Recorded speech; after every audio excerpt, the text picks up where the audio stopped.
Hey, what is up? We are here with a very special guest, Adrian Colbert, safety for the New York Giants. What's up, man? Yo, what's good? What's good, fellas? How y'all doing? Doing Doing good, good. How man. about Doing you? fine. Pumped for I'm this. doing well, doing well. I actually just finished the stream up a little early today for you guys, Dude, you know. we're gonna get into that. That's a foreshadowing for what we're gonna get into a little bit later, talking about that. But I wanted to first, before we just, before we start actually asking you any questions, I want to talk about you and I actually met in 2019 at the training camp. I don't know if here, I'll pull it over here. I had this shit pulled up, and it was like, what the fuck? Oh shit. Yeah, exactly. Well, I gotta ask you something, Damn. and I'm getting worried. I'm getting worried right now. So you were the first one to sign it. Quan was the second one to sign it. KB was the third one, and then I got Marquise. 3 out of 4 are gone. I'm Yeah. getting kind of scared, man. I'm getting a little bit scared. I think it might be cursed. No, K- man, it ain't a curse, man. It's all a part of the game, man. You get players that come in and develop a like a relationship with the fans and it's dope, but it always comes to it. Well, it doesn't always come to like an end, but most of the time it does come to an end with the fan, with not the relationship with the fans, but like the that being on the same team. Like most of the time it usually changes, and I've learned to understand that. But I've always like with the Niners fans, I've always kept like a really good relationship with them because like while I was there, they treated me the best. And even since I've been gone, I've had so many Niner fans reach out like on Instagram, Twitter, Facebook. I That's mean, us, yeah. even on Twitch, like hitting me up, like, man, when are you coming back? Would you ever come back? And I'm just like, man, that's out of my control. Like I'll always have love for the faithful. I always have love for John and Kyle for giving me the opportunity to live out my dream and play in the NFL. So I mean, that's just why I'm so loyal to the faithful and everybody and everybody within that community, No, the organization.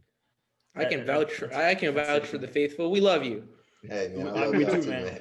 man. You pulled up in a Niners jersey too. I remember, like, for a few games, you were coming to the games like almost as a fan and all that. Like, that was cool. Yeah. Yeah. So when I got released by Seattle, like after I got released by the Niners, like it was like it sucked. Like, dude, it was probably like one of the worst feelings ever. I felt like I got broke up with. And so like it was like even when I left, like I still had like that, like I want to go back so bad because that was like home to me.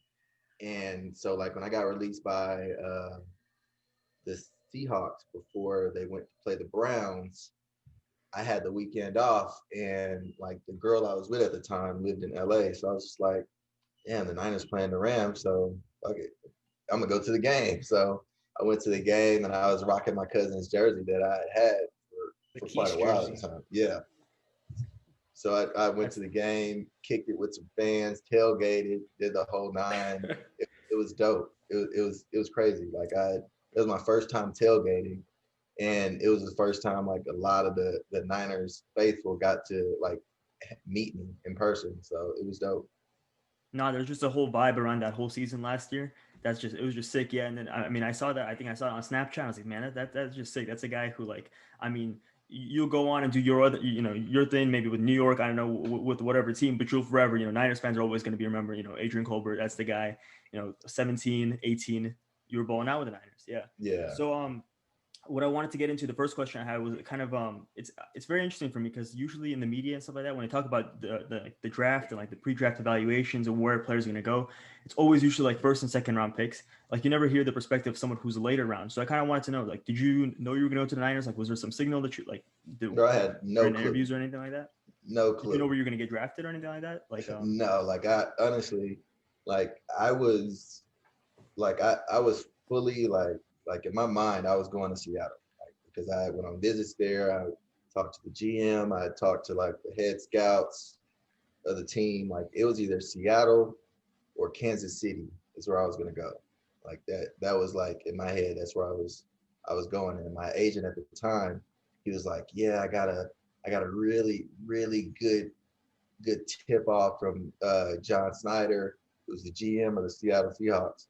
And he's like, "Yeah, he really wants you, and I think he's going to try to get you in the fifth or sixth round." And I was just like before the draft, like before we had that conversation, like I had no expectations with the draft. Like I was like, whatever happens, leaving it to God, whatever. And once he put that in my head, it like kind of messed me up because I was like, damn, all right, I'm going to Seattle. Like that was it. Like when I didn't go to Seattle, like I went down. Like my mind, like I went to the dumps. I was like, whatever, fuck this. I'm over it. I don't care. Playing against Seattle. Yeah. I was like, I don't care, whatever. And then I got drafted by the night. I got the call and I was like, wow, like this is crazy. Like I had heard stories about like people getting drafted from teams that they had no communication at all, like throughout the draft process. So it was crazy, but it was great. No, yeah. Got Was drafted Seattle by the the only better team? half of the rival. Oh yeah, I definitely would rather. But you made your way back to the Chiefs and the Seahawks, so that's like even for Yeah, I it's mean, like- yeah, it's those right there. those relationships and those evaluations from the time that they were evaluating me, from the time that I was in San Francisco, so I mean it was they had their eyes on me throughout this whole time I've been in the league. So All right, that's cool. Aaron, I think I cut you off, man. no, you did. I was done. No, Aaron, I think I cut you off. I thought you were gonna say something, Aaron. That's me. Oh no, I wasn't. No. Well, anyways, so my question for you is: this is something that hasn't really got a lot of like spotlight in the media as far as like video proof of what people are doing besides in NFL Hard Knocks is what happened. So I'm curious. So what's it like playing in the NFL during this whole pandemic thing? Because I've heard people say they're getting blood tested almost every day. Like, what happens? What do you have to do for that? I mean, it's really just like the basic stuff. I mean, you get COVID tested every day, every morning before you go in the building. You walk around with a little contact tracer, like not even the size of this, not even bigger than this thing right here, the top of it, not even bigger than that. And you just got to keep that on you every day and wear a mask every day. Now everybody, the whole league's around in intense protocol, so you got to wear like one of these little face shields along with the mask and stuff. So that's really Andy about Reid it. look. I mean, yeah. Other than that, everything's about the same. Other than the masks and the COVID testing every day, along with the 6 feet social distancing stuff. Yeah, stay safe, everybody. Yeah, stay safe. Stay safe. All right. Wear your mask. Wash your hands. Yeah. Speaking of training camp, I know you didn't spend training camp with New York, but you spent training camp with Kansas City. But you do play under one of the most intriguing coaches, one of the most fun coaches in the league. Well, at least I've heard. Joe Judge. What are some cool stories you've heard? We've heard the tennis ball to the hand tape story. What is one of your favorite Coach Judge stories? Coaches running around too. Yeah. I mean, yeah, coach. I mean, yeah, just like the coaches like doing conditioning after practice some days. Like when I first got here, that was I'd heard the story and I was like, okay, that's different.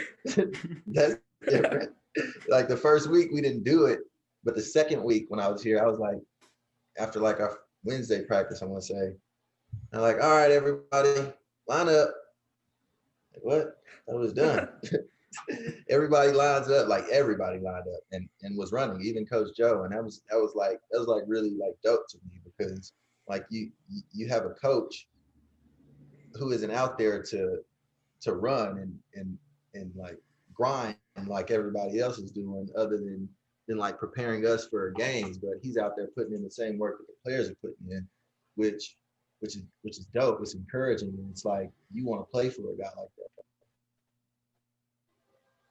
Yeah, for real. I feel you. I play soccer, but like it's the same philosophy. Where the coach goes hard, you want to Exactly. go harder. It's that relationship.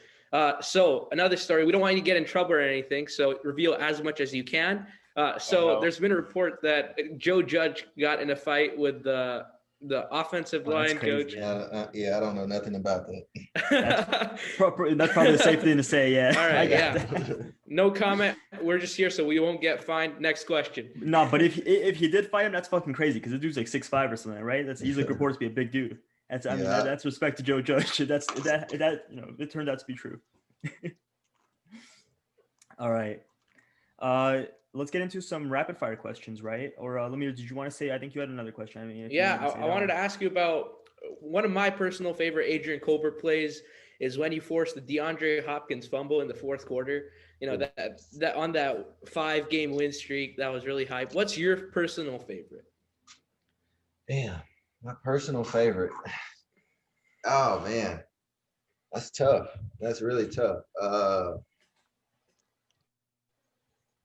Personal favorite has to be in the last play. Was it the last play of the first half against the Rams in 2017? They called it a forced fumble, but it should have been an incomplete pass. So they threw like a 9-ball to the right side of the field, and we were in cover 3. And Buddy caught the ball, and I just like crushed him because I came from the opposite hash of the field and made it all the way to the sideline to break up the pass. And it was crazy. It was like at the end of our like run of the season in 2017, and it was like just a play that just really just showed the athleticism and speed that I have, and it really instilled like a confidence in myself that I can play this game at the highest level with some of the highest players if I just put my mind to it and stay healthy. Yeah, man, that was a fun team. Who are some of your, closest friends from that team? I know you're cousins with Keese. You're close with Akello. Who are some of your close friends? Uncle Sherm. Uncle Sherm, that's my dog, man. That's my guy, man. He's like a motivator, a role model, and he's been that since before I met him. But even since I met him, it's grown to the point where like I just got to see myself like working harder, because like I have guys like him, Marquise, and a lot of guys that around the league that I'm really close with, like Quandre Diggs, Adrian Phillips. I mean, the list goes on that I talk to on a regular, and like we have group chats together, and we just talk, and like we ride Peloton together and all that. So it's just like from that team though, definitely Akello, my cousin, and Jet. Well, Jet wasn't there that year. Ruben was my guy. Still got my his jersey. guy. Still got his jersey laying around. Still my guy, like to this day. Yeah, man, it's like that whole team was like Jimmy, George, like when once Jimmy got there, that was like my guy, just because of just the way like he came out and played. And even before he started his first game, he was like running the scout team quarterback for us before we played against the Giants. And he was like he was dropping dimes. Like I've never seen quarterbacks put the ball where he put it. Like I told him, that's when I gave him like the name franchise. Oh, that was you? That's insane. Yeah. You got all sorts of names, because I think you're the one who created Uncle Sherm too. Like I think you're the first one to say it. Like it's not like very popular. Like I gave him that name. You're leaving your in the Niners. I gave Jimmy franchise. Like, I don't think anybody can take that. No, you can't contest that for sure. I want to ask you, this one's more fun just because like us in the podcast are always joking about. So you've been with Jimmy, that's a pretty attractive guy. Daniel Jones kind of gives off a little bit of a dad vibe. Can you give us like some stories about Daniel Jones? Is he like that in real life? Or is he... Nah, Dan is cool, man. I love kicking it and talking with Dan, like when I'm in the building. Like he's a laid back guy, real chill, and like a real fun guy to talk to. I mean, real laid back. He just seems You're telling me he doesn't take you to the weekend games in his car, in his minivan? He doesn't take you to the weekend games? Weekend games? What's that? On Sunday, he doesn't pull to take you to the stadium. Soccer mom. Daniel Jones gives us soccer dad vibe. Nah, I pull up in my little Toyota Corolla. We got something similar. I really give off the nice dad car. vibes. Hey, it's a nice car. He's got that no swag, like that no swag. Like he's got like there's something cool about him, but it's just that he's not cool. I was in a Kia Soul before the Toyota Corolla, so I mean, It is what it is. Hey, you're getting the stadium. Doesn't matter. You're getting point A to point B. That's all that matters. As long as they ain't walking. Yeah. Exactly. All right, let's end this up with some rapid fire questions. Lemire, do you want to start us off? All right, let's hear it. So you've been to Miami. You've been to where else have you been? Kansas City, Seattle, New York, San Francisco, and college at Texas and Miami. So what are your favorite foods to eat, and what are like one standout thing from each of these locations that you love to eat? Well, in Texas, for sure, tacos. Like, I'm all about the tacos. Like, I go to Torchy's Tacos anytime I go home. I mean, also Whataburger. I mean, I'm a diehard for Whataburger. I mean, most people from Texas are. In Miami, I like fell in love with sushi and Cuban food. Like, I eat sushi all the time now. Though. Like anywhere I go, I'll eat sushi. Like it doesn't matter. Like even when I went to California, like from Miami, I was trying to find like bomb sushi spots. But ended up actually in California, I ended up falling in love with Jamaican food. Because there was this Jamaican spot by this hookah lounge I used to go to.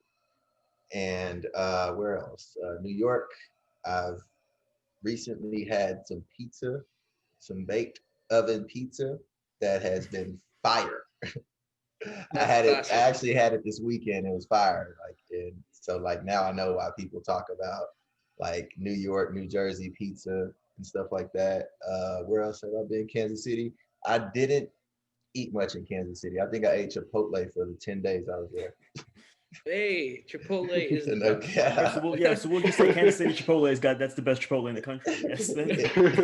I mean, they're known for barbecue, but like I was staying in a place where it was just like way too far to Uber Eats. So I was just like, you know what, I'm gonna chalk that up to the game. Ain't gonna worry about it. And then Seattle, I don't think I had anything that was like outrageous or life-changing in Seattle. Yeah, no, I didn't. Yeah, the sports suck. The food sucks. What doesn't suck? No, I'm kidding. I love the city of Seattle. Yeah, the city of Seattle was dope, man. I enjoyed the city. I enjoyed the vibes. I mean, until it got cold, then I was ready to go. Yeah, we just don't mess with the fans so much. Yeah, I know you don't get that. I know nine, the faithful, man. Y'all faithful, man. I respect that, and, you know. I mean, it's in the name. So I want to talk. You talked about, right before when we got on, you were talking about you just finished streaming and all that. I want to ask you. You play Among Us. I was watching your streaming a few days ago. So you play with like Mike Davis. You play with like Richard Sherman, all kinds of guys like that. If you were just to do like a real life, like hypothetically, real life Among Us, you get 9 of your like best friends from the NFL. Who do you think is sus like immediately? Like who without even following them, you're like, all right. It's Mike. It's Mike Davis. Why is that? Because it's always Mike. Always Mike. All right. Always Mike. Mike I like done killed me so. Mike done killed me so many times. It's crazy. Okay. All right. Aaron, you want to finish us off? Aaron's got like, the question of the year. Oh, it's not that great. All right, so you're talking about your guy Daniel Jones earlier in the episode, and I would like to know, in a fight, would you rather fight 10 duck-sized Daniel Jones or 1 Daniel Jones-sized duck? What? I don't even know how to answer that question. I don't know how to answer. Don't worry, man. We didn't either when he proposed that question to us. I was that's what the people want to know. I think the people do want to know. I honestly don't even know how to answer that question. That was like the weirdest question I've ever heard in my life. I think I'd go 10 duck-sized Daniel Jones. 10 duck size. Or I mean, he's fast. He's fast. The fastest quarterback this year. Yeah, he's like one of the fastest people in the league. He is. So I don't know, man. Numbers don't lie. 10 little Daniel Jones, man. That's gonna be kind of dangerous. I'm not a fighter. I'm a lover. So. Okay, I like that answer. You dodged the question. Okay. All right. Let's finish up with the last one I had for you. I don't know if you've seen. There's a video that was, a few years ago that went like really trending. It was Stephon Diggs, or it was about Stephon Diggs. And it was the Vikings locker room, and all of the players were asked, "What's a player in the locker room that you wouldn't want to date your girlfriend, or to date your sister? To date your sister, not your girlfriend." Man, I misspoke. So in the Giants locker room, who would that be? Who would you say like your sister? I think you got a few of them, right? Who would you not want in the locker room to date? Damn, that's tough because I mean, you would have to. You would You're on have the to bill, like. you could just say Diggs and get it. I don't know. That's a hard question for me to answer because, like, in order to have the answer for that, I would have to like dive into the lives of people, the personal lives, or know about the personal lives of people. And like, I'm at the point where I don't like really do that. I don't really hang out No, with I got people it. a lot. You're taking it super seriously. I know. I like that. You're taking all of our questions like super serious. Like you want to give us like the perfect answer. No, I'm not trying to give the perfect answer. I'm just trying to give you like an honest answer. Like, I mean, yeah, you don't have to throw shade at anybody. That's cool. If you don't have anyone that comes to mind. yeah, I I know one don't. thing. Daniel Jones seems like the type of guy who treat your sister well. Just Oh gonna yeah, I'll 100%. put that Sure, out yes, there. ma'am. I'll have her home by 10. Exactly. Checks all the boxes. I know I'm not checking out the boxes for any girl. Nah, man, you're a hella cool guy. I know I'm cool, but I'm not like the dating type. So I feel I, if I was y'all, I wouldn't want. If I was y'all and I asked y'all that question, I would hope y'all would say I wouldn't want y'all to AC. date. Okay. Y'all sister to date. I wouldn't want y'all sister to date me. Okay. Yeah, that makes All sense. right, man. I mean, this was fun. This was real fun. Thanks so much for coming on. Oh yeah, appreciate you guys, man. No problem. Yeah, no, for sure. We'll have his Twitch in the description. Have his Twitter in there too. Check him out. AC, do you have anything else you want to add? Oh no, man. I appreciate you guys. I appreciate you guys' persistence. That's was all Lemire, me. man. Y'all take all Lemire's the the credit for goat. that. Lemire's the goat. Lemire's the goat, man. Came into the chat, man. I respect it. I've tweeted at Chad Johnson how many times? 49 times. I'm trying to get to 85, so Ocho Cinco comes on the podcast. Damn. Hey, keep going. All right, man. Thank you Hey. so much for coming on. We're gonna be rooting for you. Of course. Appreciate you guys, man. Go Y'all have a Giants. good one.